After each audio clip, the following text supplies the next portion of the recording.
ओम शांति ओजस भैया। ओम शांति। आज हमारे पास हमारे खास लखनऊ से ओजस भैया पधारे हैं। और ओजस भैया बचपन से बाबा के घर आते रहे हैं जी क्योंकि ये बहुत विशेष आत्मा है। इनका नाम ही ओजस है, ओजस्वी आत्मा है। और ओजस भैया जो है छोटे से इसलिए आना इनका हुआ कि हमारे मोहिनी दीदी जो है मधुबन में, जो दादी के साथ मोहिनी दीदी जी थे, उनके भतीजे अनूप भाई, उनका सुपुत्र हमारे ओजस भैया है। और जब से बचपन से 1 साल का था तब से मधुबन में आता रहा है। और इन्होंने मोहिनी दीदी की बहुत पालना ली है।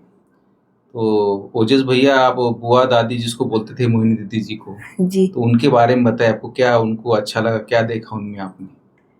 बुआ दादी सबको अपने जैसा समझते थे। जी वो इतने अच्छे थे। वो हम लोगों को के लिए सबसे बड़ा मॉडल थे, आइडियल थे हमारे, बिल्कुल।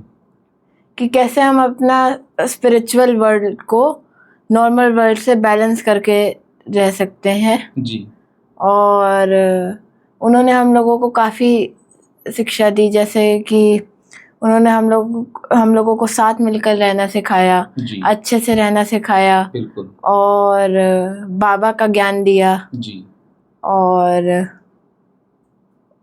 बिल्कुल जैसे कभी ये नहीं लगा मधुबन आके कि हम किसी और के घर में आए। हमेशा यही लगता है कि हम अपने बाबा के घर या अपनी बिल्कुल। दादी के घर हर साल आते हैं। जी जी। जब मोहिनी दीदी ने शरीर छोड़ा था जी तो आपको उनकी बहुत याद आई थी। बहुत। अभी तो तक एक सिंगल ऐसा डे नहीं जाता जब जी, उनको याद ना करते फिर हो। आपको समझाया गया कि बुआ दादी लिटिल स्टार बन के बाबा के पास चले गए, जी स्टार बन गए करके, जी जी ऐसे आपको समझाया गया था। जी। तो आपको क्या लगा था जब बुआ दादी चले गए, तो कैसे? मुझे पता नहीं था कि बुआ दादी चले गए हैं। हाँ। मैं मधुबन जब आया तब मैं छोटा था। मुझे आज भी याद है कि डायमंड हॉल ले जाया गया। जी तो मैंने सबसे पहला क्वेश्चन यही पूछा था कि बुआ दादी कहाँ हैं। हाँ। तो बताया कि बुआ दादी अब स्टार बन गए। जी तो तब मुझे इतना पता नहीं था कि अब बुआ दादी दोबारा आएंगे नहीं। अच्छा तो जब मैंने बुआ दादी को देखा मुझे लग रहा बुआ दादी सो रहे हैं। अच्छा। तो फिर जब सब हो गया, हाँ। तब जब बुआ दादी का भोग लग रहा था मैंने बोला इनको ऐसे क्यों कर रहे हैं। तो मेरी दादी ने समझाया कि अब बुआ दादी नहीं आएंगे क्योंकि वो अब बाबा पास चले सेवा गए। के लिए चले गए बाबा जी के साथ। बिल्कुल बिल्कुल। चलो अच्छा है, अभी तो आप सब समझ गए, ज्ञान की बातें भी आप बहुत अच्छे से समझते हो क्योंकि जी। बहुत होशियार हो आप।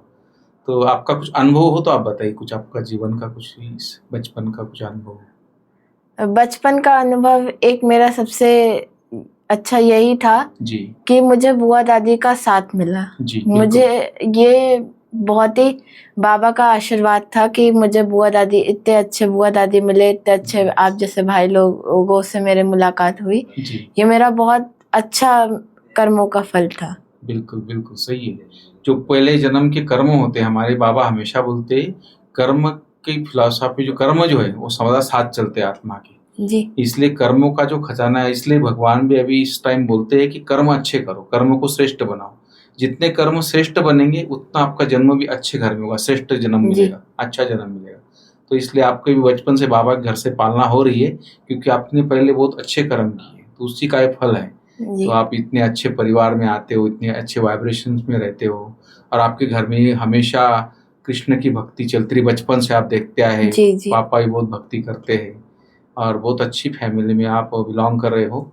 और मैं आपसे सुनना चाहता हूँ, आप लखनऊ नगरी से हो, तो लखनऊ जी। कोई विशेषता बताइए, 2-4 बातें कुछ बढ़िया।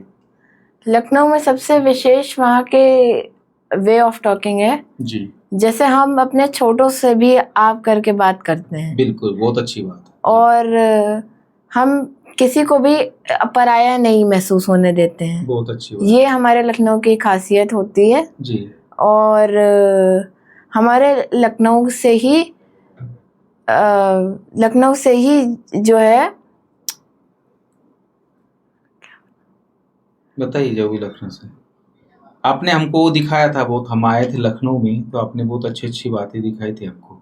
एक उसमें भूल भुलैया दिखाया जी था आपने, उसको भूल भुलैया बाबा जी जी बोलते हैं, जिसका बाबा मुरली में भी याद करते हैं। हाँ। तो वो राजा ने बोले, वो जो बनाया था जब ये अकाल पड़ा था देश में, तब तो वो तब वो रोज बनवाता था, रोज तुड़वाता था बोले उसको, हाँ, जो गरीबों को काम। वो काम देते थे जी। गरीबों को ताकि उनका घर चल सके, बहुत जी। अकाल पड़ा था। जी।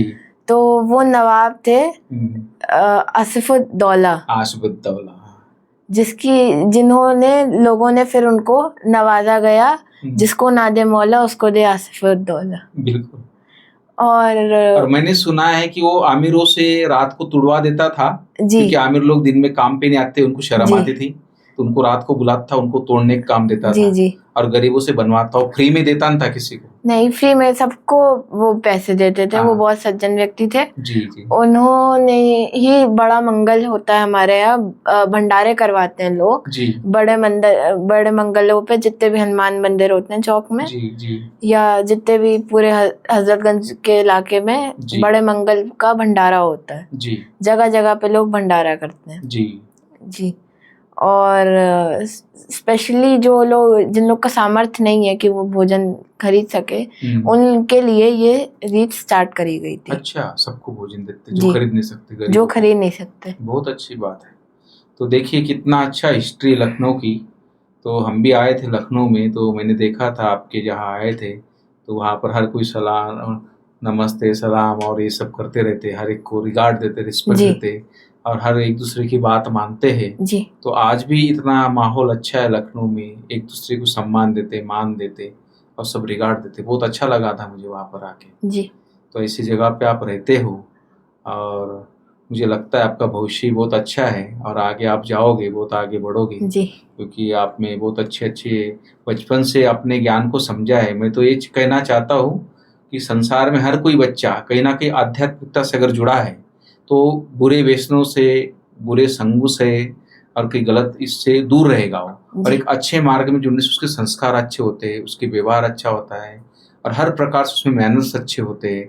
जैसे मैं आपको देखता हूँ बचपन से, आपको हर एक का पैर छूना, हर एक को रिगार्ड देना, हर एक को आप कह के बात करना, तो एक स्वीटनेस है भाषा में आपकी। तो ऐसे हर बच्चा में, आज कलयुग के अंदर कई बच्चे हैं जो बचपन से बिगड़ जाते हैं, गाली गलौज करेंगे, उल्टा सुल्टा बोलेंगे, कुछ भी बोलेंगे, लेकिन मैंने आपके मुख से ऐसा कभी आज तक सुना नहीं है। तो ये है आपकी आध्यात्मिकता की कमाल और ज्ञान की कमाल। तो मैं तो यही चाहता हूँ कि आपके द्वारा और भी बच्चों को प्रेरणा मिले कि कहीं ना कहीं संस्था से, चाहे ब्रह्मा कुमारी, चाहे कोई अच्छा सत्संग, कहीं भी हो, लेकिन अच्छी जगह जुड़े और अपने संस्कारों को अच्छा धारण करे, अच्छे मैनर्स धारण करे, और अच्छे हमारे अंदर जो आत्मा के अंदर प्रेम, शांति, आनंद, सुख, पवित्रता, जो ओरिजिनल गुण है, उसको इमर्ज कर अपने जीवन को सुखी बनाए। ये सारे गुण आपको तभी आएंगे जब आप अपने ग्रैंड पेरेंट्स या अपने दादी बाबा जो भी होंगे उनके साथ अगर आप अपना टाइम स्पेंड करेंगे। बिल्कुल। जी जी, ये बहुत अच्छी बात कही आपने। अगर जी। अब मैं भी सोचता हूँ, तब मैं छोटा था तो ज्यादा खेलता था बुआ दादी के साथ में। जी। तो अब मैं भी सोचता हूँ कि काश थोड़ा और बैठ लिए होते। जी। थोड़ा सा और रुक लिए होते, और थोड़ा रुकते, 2-4 साल रुकते, और काफी आपको उनसे बहुत कुछ मिलता है, क्योंकि वो बहुत जैसे बच्चों के साथ बच्चों की तरह थे, बड़ों के साथ बड़ों की तरह थे। तो हर प्रकार की पालना मोहिनी दीदी हमको देती थी। हमारी बहुत पालना की मोहिनी दीदी ने, क्योंकि हम भी बहुत क्लोज रहे, उनके साथ में रहते थे, तो उनसे काफ़ी हमको पालना मिला और बहुत कुछ सीखने को भी मिला। कैसे वो एडमिनिस्ट्रेशन में, कैसे वो अपना कारोबार चलाते हैं, और कहाँ प्यार देना है, कहाँ लाउफुल रहना है, तो इनमें बहुत सारी विशेषता थी। बुआ दादी में सबसे अच्छी विशेषता ये थी कि वो सब चीज़ बैलेंस करके चलती थी। जहाँ आप सही हो वहाँ आपको उतना सबसे ज्यादा प्यार भी करेंगे, लेकिन जहाँ आपने कुछ गलती करी तो वो डांटती भी बहुत थी। बिल्कुल अपनेपन से डांट देती थी, लेकिन फिर वो समझा भी देती थी कि क्यों डांटा, उनके सामने वाले की गलती क्या थी। बिल्कुल बिल्कुल, ये सही बात है, क्योंकि लावफुल तो होना ही चाहिए जी, कि तभी बैलेंस से संसार चलता है। ये बहुत अच्छी बात है।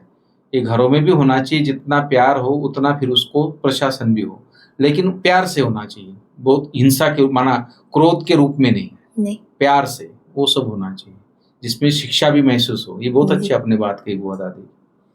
तो बहुत बहुत थैंक्स ओजस भैया, आप आज पधारे यहाँ हमारे यहाँ जी, और बहुत अच्छी बातें आपने कही है। तो बहुत अच्छा लगा आपसे मिलके। फिर नेक्स्ट टाइम आइए तो फिर मिलेंगे आपसे। जी जी, बहुत सारी बातें करेंगे। ओम शांति। ओम शांति। Thank you.